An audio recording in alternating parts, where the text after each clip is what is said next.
Ion.org, network name, port numbers. Ah, come on. Killing me here. Go faster.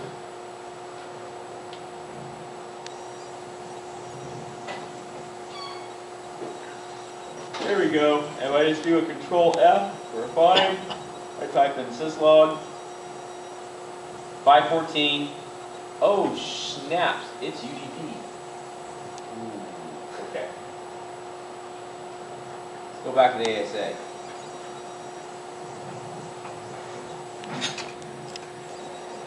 Access list, outside in, extended, permit. Oh, I forgot the protocol. UDP. So access dash list, out to in, extended, permit, UDP. This is UDP traffic. Source, destination, and then port number, which is 514. Okay? But you know what? You can also cheat, because ASAs are smart these days. If I do a question mark here, oh, it's got to tell me equal sign. Okay, port equal to operator. And then I can probably find syslog in here, right there. So I didn't have to look up the port number, I can just type syslog and it would work. Okay? In some devices, non-Cisco devices like Juniper firewalls, Checkpoint firewalls, etc., you still might have to know the port number. Okay? Boom. Now, what else did I have to do in the question number 7? It was so long ago, I forgot. Oh, I gotta make the firewall log to 10.00.10, and I gotta set a username and password. So, all right, user.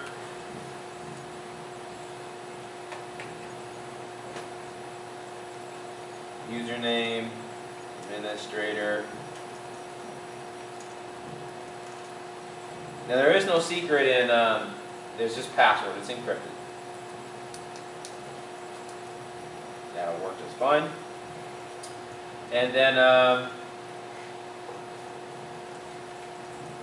logging.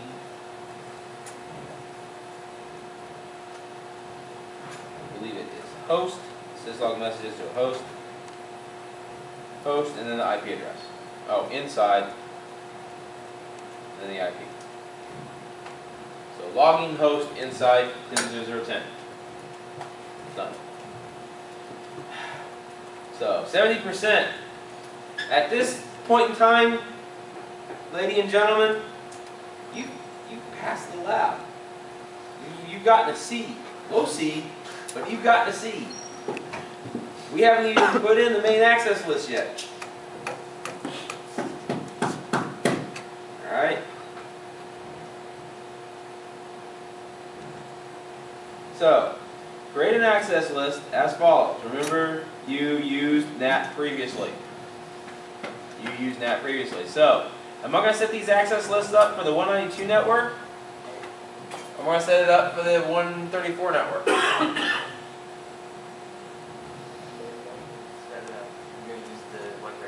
Correct, because that's what everybody sees. That's what the public sees. So it's the 134 network.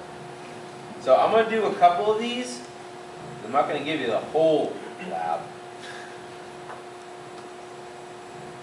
Allow SMTP and POP3 to the mail server. So I've already set that outside in, right? Oh wait, I missed something, didn't I? I missed the access group command. Access group. Out to in, out dash to dash in interface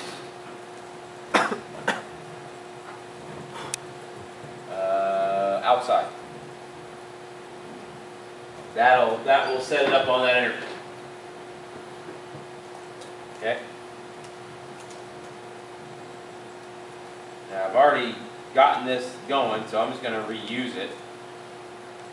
So if I have to allow SMTP and POP3, well, SMTP is not UDP, it's TCP. Okay, now this is going to be from anywhere.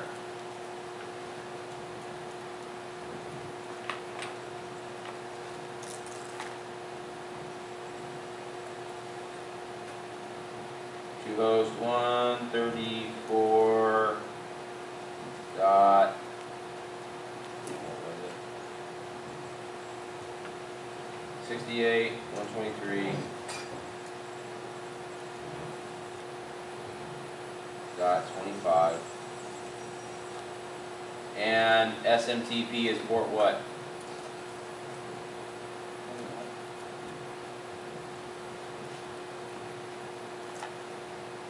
Access list is going to permit TCP any host and therefore state 124.25 EQ.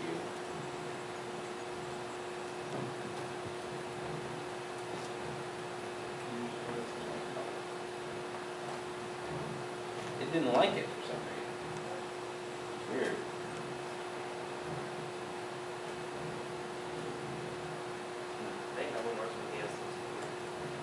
Yeah, it just wasn't giving me the command.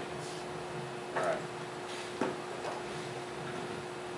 Access list out to in extended permit TCP from anywhere to host 134.68.123.25 EQ. Huh. It's kind of odd. Top 3 is what? 110. Weird that it's C, but that's kind of quirky. That is very quirky.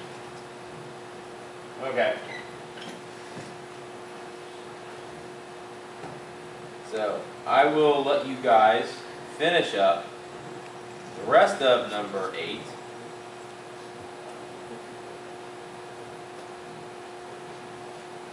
Number 9 you should know by now. I should not have to walk you through number 9. That's all the good lockdown stuff.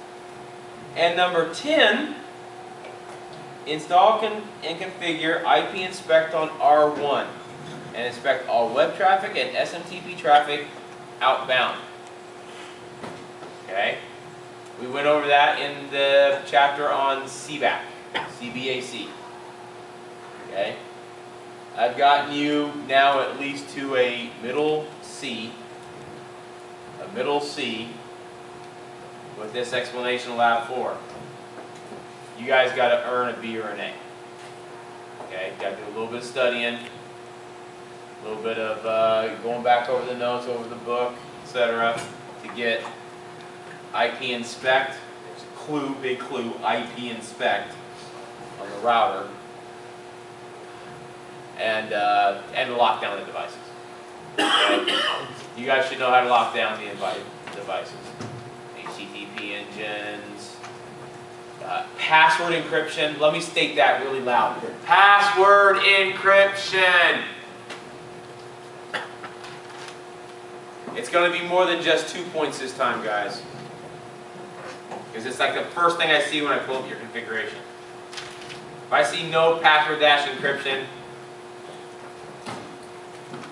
it's going to be at least 4 points. All right, we clear on that? Any questions on that? We got that? Okay, look, here, it's this simple. It's this simple. Password encryption.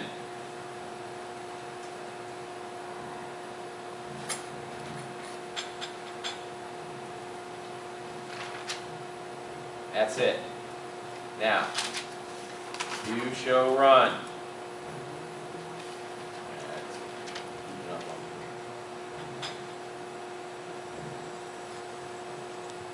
Oh, service password encryption, I'm sorry. Service password dash encryption, done. That's it. 4 more points. Now you're at a high C.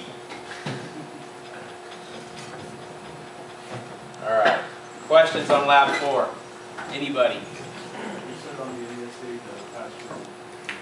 It's automatic. Because if you go to the ASA, check it out. If you go to the ASA, and you show run, it's already there. It's on by default. It's on by default. You'd have to actually turn it off to lose points.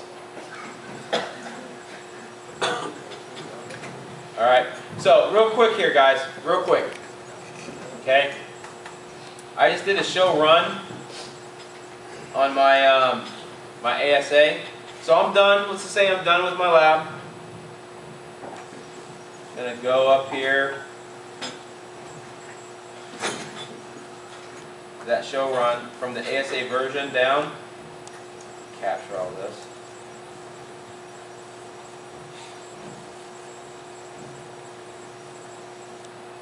Alright.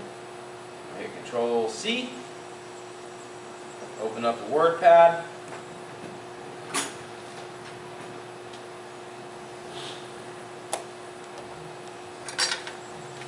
Control V.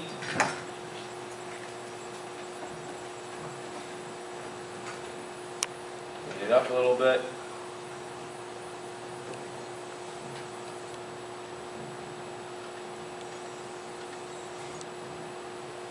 Alright, put my name at the top somewhere.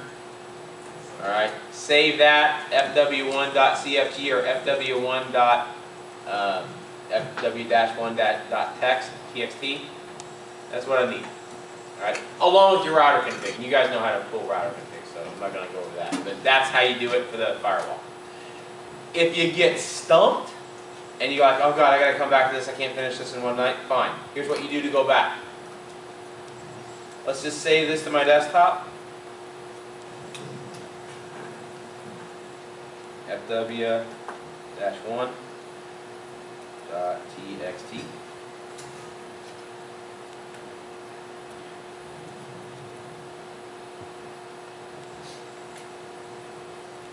Alright.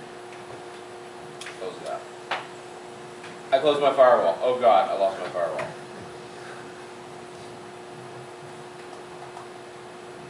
I'm screwed. I gotta go through this stuff. Oh god, I lost my router. Oh, oops, I actually didn't save my router. Okay. If I were to go back into them, they're still running. Right? They're still running. Alright. I can save the project.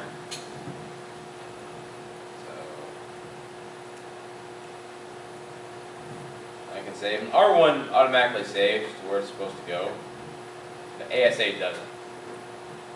So let me kill that. Oh, sorry. So stop that.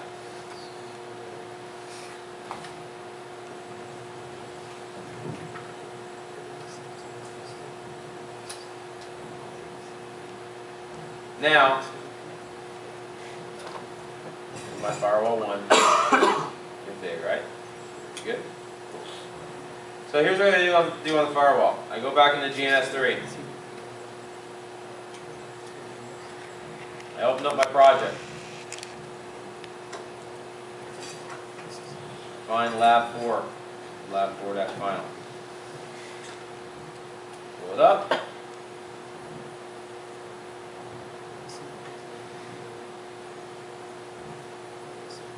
Turn them on.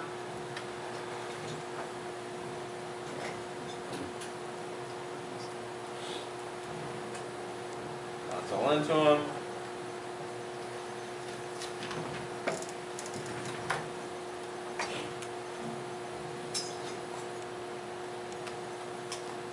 So obviously I don't have a configuration that ASA now. It's been blown out. It wasn't saved. So here's what I do. I go into configuration mode. I come to my firewall config. From host name on down, I just copy everything. Everything. All the way to where it says in. Actually, I don't have to go that far. I just go to this right there. Control C, or edit copy, whichever you want. Then here, all I have to do is right click. Once I right click, it pastes everything in there. And you're back in business. No, it does not turn on the interfaces. You have to go in there and turn the interfaces on. Great question. Please scrub your configs before you send them to me. Because if you send me a configuration with interfaces shut down, you will lose points.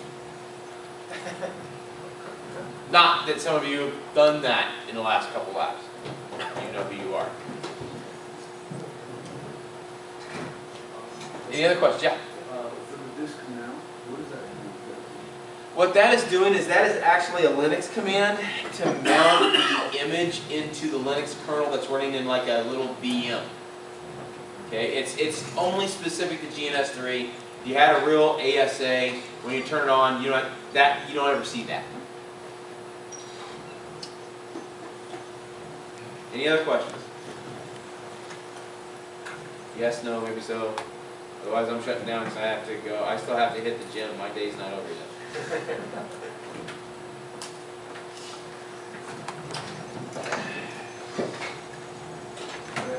I got shoulders and chest tonight.